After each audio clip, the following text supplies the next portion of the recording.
Hey YouTube, coming at you with sweet. Again, I hit the mic. Sorry, coming at you with SUICUNE in the Ultra League. Uh, so I want to test this out because it got access to, and not access to Scald. I think he actually got access to Scald. Plus, it's buffed, which means that it has Scald, Ice Beam, Snarl. And when I was doing the sims, like just looking at it when it first came out, it said that it beat um, Wall Rain, and I'm like, how does a Pokemon with only Ice Beam and Scald beat Wall Rain? So then I was like, okay, this Pokemon is definitely one worth looking into. So there are three things that you need to consider when going against this Pokemon. One is, I mean, three things, as in three things you need to cover. Uh, let's start with the obvious. Electric and grass are your two weaknesses when you are water. So those two, electric and grass, you need to cover. And then third, I would say you need to cover water Pokemon, because there's a lot of other water Pokemon. One, you can't throw anything at water Pokemon, right? Ice and Scald are resisted, but there's a lot of water Pokemon in this. Now it's like Gelatin. Poliwrath is going to have Counter. Tapu Fini has Moonblast. There's a lot of water Pokemon that have secondary moves that actually will be able to hit you, unlike your inability to hit them. So to cover sort of water, electric, and grass, I paired it with Giratina and Virizion as the two combos for that. So let's look at the battles. There's a couple of things that I will note. Let's start with Tentacruel. So you're going to see me leave right away, get into Giratina, and then eventually get hit immediately by a Greedent. And some content creator put this team out because I saw this exact same lead and safe swap like 4 or 5 times, and I think it's like a Guzzlord or something in the back or something like that. So that was very, very annoying. So I lost lead, lost switch. You can do one of two things.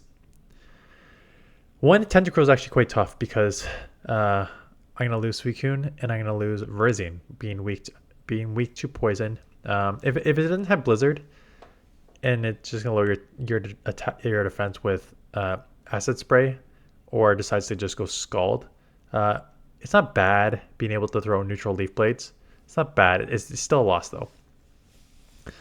So had I known, so I come in here, right, immediately to try and get ahead on energy, and they eventually come right back in here. So I'm going to probably chip a couple Leaf Blades, and then I would not be surprised if I go and catch on the water Pokemon, knowing that at best it's going to have, yeah, so I got one shield, knowing at best it's going to have Scald and maybe Acid Spray, maybe Sludge Wave, but unlikely. It's likely just Scald or Blizzard or something like that. So I've taken Resist there.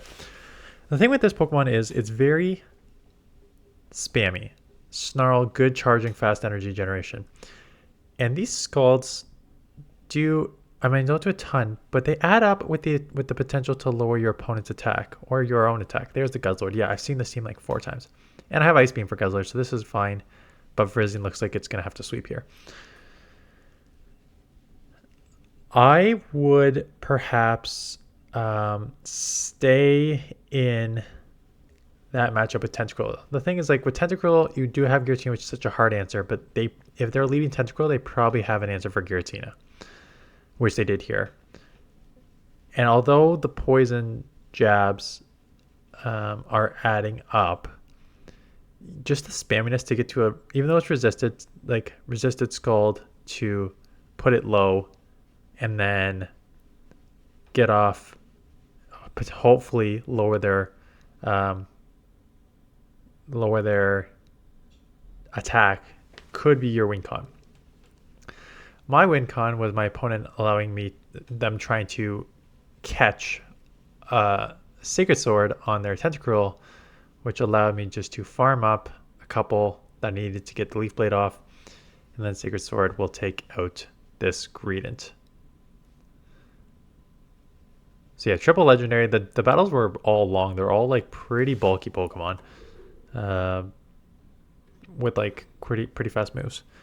Fairy. So this team is double weak to Fairy in the back. Again, don't worry about that too much. Just worry about, this is analysis of SUICUNE. So Snarl, Charm, unfortunately, are both 3-turn fast moves. So there's not much you can do. I kind of have to shield just to get this next move off, and I have a bunch of energy. I don't want it to go. Unfortunately, they catch on a Jellicent. What I probably should have done here is I think I can get it right away. I probably should have snarled a bunch and then got out into this matchup. Having Leaf Blade makes this such a good matchup for Verzian. So I'm going to definitely try and come out with some energy here. Having played Suicune, here are the pros and cons of it. Snarl, Scald, Ice Beam is generally pretty spammy. Snarl's obviously not a good fast move in terms of damage, but it's a very nice fast move in terms of energy generation. So definitely a fast energy generating Pokemon, which is beneficial when you're running a move that has a chance to lower your opponent's attack by 50%, right? So just having a spammy Pokemon that is going to spam moves that can lower your opponent's attack is pretty nice. I think the drawbacks, and if you watch my video, I think I'm going to switch them up. I shot the Talonflame video first, but I'm probably going to put the Talonflame second today. I'm going to put this first. Like the Talonflame, this Pokemon is a little tricky for the meta right now. The problem is a lot of people, I mentioned in my video yesterday that Poliwrath is an instant meta in this league. I think it is definitely a top meta Pokemon to use. I think you have a lot of water Pokemon in this meta, like Tapu. I'm just gonna stay in Tapu Fini and force them to throw Moonblast because again, but just I saw a huge uptick in Tentacruels. Like there's a lot of I got the lower attack, which is nice, and they bait here, which I don't know why they baited. There's a lot of Tentacruels. There's a lot of Tapu Finis. There is Giratina is not bad. There's like an okay amount of Virizion. Not a ton of electric, but it's mostly just a Pokemon that you can't throw anything at. It's the waters. Let me bring up the rest of the water Pokemon in this meta, because there seemed to have been another uptick in water in this. So Poliwrath, Tapu Fini, Jellicent, right? Jellicent is everywhere. Lantern, I saw a huge uptick in Lanterns. Did I say Tentacruel yet? I haven't said Tentacruel in this list yet, so Tentacruel. We haven't even talked about like Greninja and Walrein, which still show up a bunch. Golisopod, if you run into a Golisopod. So there's a lot of Pokemon where you can't throw anything. And it's one of those things where it's like, if you can't throw anything against water Pokemon, your opponent, maybe it's just how you have to safe swap team build differently. Like Virizion is fine to take care of the waters, but Giratina, the thing I find about Giratina is, and it happened multiple times with SUICUNE on the lead where I had to like bail into Giratina. If you're bailing because of a water Pokemon on the lead, like Tentacruel and stuff like that, they have an answer for Giratina. So it was tricky from that perspective of like, usually when you're like covering your weaknesses, you're covering your like things that do super effective to you, right? You'd be covering your grass, or you would be covering the electric. It adds a more complicated dimension when you are now covering the things that, and there's again, if you lose the lead, maybe Giratina is just too obvious an answer. Maybe you need something that resists electric and grass that isn't as obvious as Giratina, or start using more Dragon Breath Giratina if they're going to safe swap neutral Pokemon, like normal Pokemon like Greed and stuff like that. That would be my suggestion. I love Shadow Claw, but I actually may go, if I'm running this team again, I don't mind Giratina because it covers the weaknesses so well. It's just you seem to get killed by normal typing safe swaps to deal with this. Yeah, so anyways, as I was saying, when you normally build for teams, you build for what you're weak against. So I got to build for an electric Pokemon. I got to build for a grass Pokemon. You don't often have to build for Pokemon that are your same typing that you can't hit against. And that's where this sort of added level of complexity comes in. You see it a bit too, which I mentioned with Poliwrath yesterday. And I talked about this and people said this was helpful with Poliwrath. It's the same sort of thing, right? You got to cover your weaknesses, but you also got to cover things because you have ice water there too that you can't throw against other water Pokemon. So it adds a level of complexity onto team building. I think it is spammy. I think it's got decent bulk. Um, again, there's not a ton of electric in here. There's not a ton of grass in here. So in general, you should be okay. I just got unlucky a lot on the lead, as you're seeing here. Like, I ran into Tentacruels. I ran into Galvantras and stuff like that. So I just ran into a lot of stuff that just beat me. And then I got punished in the mid game here. There's your Poliwrath, right? Same thing. There's a water Pokemon that you cannot deal with. So its place in the meta, I think it has the potential to be strong. I just think that its place in the meta is kind of tricky right now, given what the meta is and having to build against everything that I mentioned there. So I think Giratina is the right safe swap because you can very easily deal with water, grass, and electric.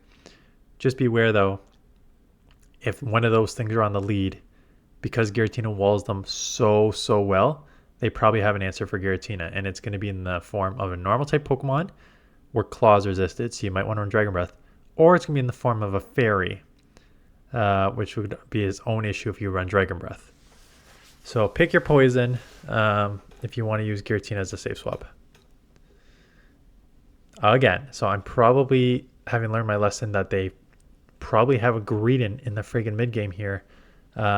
I'm just staying in this. So obviously with this team, the win-loss record today was not great, but as you saw, multiple Tentacruels on the lead, multiple electric on the lead. I think Poliwrath was probably on the lead at least once too. Just a lot of just hard punishes for this. So maybe it just, so yeah, I don't know. Maybe it just doesn't have a place right now. Maybe I just got unlucky. Tough to tell. We will see. So I took it low enough, and then I still come in here, and Mandibuzz, right? If they have a Tentacruel on the lead, they have an answer for Giratina in some capacity. And here we go with the Dark Mandibuzz. So I'll try and ship as much as I can with Dragon Claw, but it's a losing battle here for sure. Yeah, that is it. I mentioned in the video this afternoon, which I've already filmed, I'm trying to make Skeledirge work. It seems this meta, holy smokes.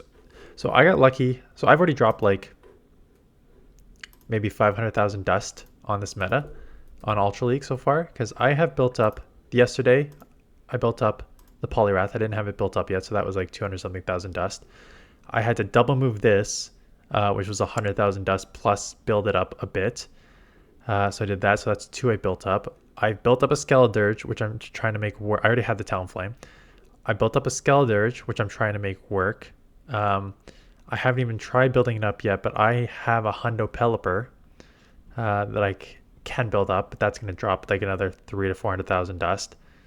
I'm still trying to get XLs for Tentacruel. I'm like maybe 40 XLs short, so I'm trying to get the XLs for Tentacruel, which that was going to cost me the same thing. Oh, the other thing I built up, which I haven't tried out yet, which I'm going to try out because it didn't really work with this team, is Weezing. I had a rank 14 Galarian Weezing, so I dropped all of my XLs on that and built that up. So that is another one that I'm going to be testing soon, which cost me a lot. So I've dropped like 500,000 dust in Ultra League just this week because of how the meta shifted.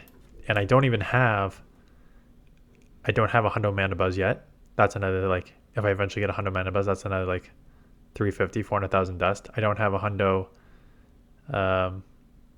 Lantern yet. That's another questionable depending on what level you catch it at. Working on my Registeel still. Don't have a good Defense Deoxys IV or XLs. Like Skarmory don't have the Hundo yet. So if I want to build up a Skarmory, like Ultra League was already so tough to play with all the XLs you needed. And it just seems like this season, the amount of Pokemon that rise to the top that are just like full out, you need a Hundo and you need it maxed, seems quite high. So that's been quite annoying, but we'll see. I do have Retro Cup as an option. I just wanted to test some Pokemon, and I do have a lot of, I had like 14.6 something million, 14.2, 14.3 million, and I'm now down to like 13.7, something like that, which is still a lot. But again, I'm very, very, very tight with how much I spend, how much dust I spend. And that is just being a free-to-play player. You got to be very, very conscious about where you spend your dust. So getting this leaf blade off here is nice. They're going to probably have to throw out, so I'm going to get to another one. So I do get to another one. This will force a shield. I mean, they're probably just going to farm down, knowing that they can probably grab a shield back anyways, which they will. Try to go right for the CMP. I guess I'm more defensive heavy than a Clefable, so that's why I lose CMP. I guess that would make sense, even though I am a legendary. Got the lower of the attack, and there's your Tentacruel. Finally get freaking alignment with the Tentacruel. One Blizzard does not take out. I know it. So I actually just let this go, because one Blizzard does like 80 some odd percent, 80, 85%, but it doesn't KO. So I felt like one of my only lose conditions was like them scalding me, lowering my attack, and then getting off the Blizzard. So I just let the first one go. And it is a Blizzard, but again, won't take me out. And I've got enough spamminess to Claw and Dragon Claw that they're going to maybe get to the Scald, but I'm just going for the farm down. Oh no, I'd go for the move. Okay. At best, they can throw a Scald, but then I can probably just snarl down if they did, and then I can take that there. So yeah, that's a team. That's the thought process behind team building and what you need to watch it out for.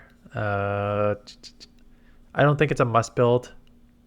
As you can see with this whole legendary team on my screen, I do not have a lot of PvP IVs here. Haven't traded any of these for IVs. These are just what I caught and what I built, which I think is fine. I am going to do one of the banked videos I'm going to do for my off week is going to be do PvP IVs matter again. I did it like 2 years ago, but a lot of people are asking me, so I'm going to just update that video. So I will do that again, and then yeah, so that's Pokemon. That's it. I will test out a couple of these other Pokemon like Skeledirge and Weezing that I haven't tested out in the Ultra League. Maybe go back to Retro Cup for a little bit, but I think people, based on some of the videos I've put out, it seems like a 50-50 split. Seems like a lot less people are interested this week than they were Great League, but that's okay. Anyways, that is it. Thanks for watching, and I will see you guys in the next one.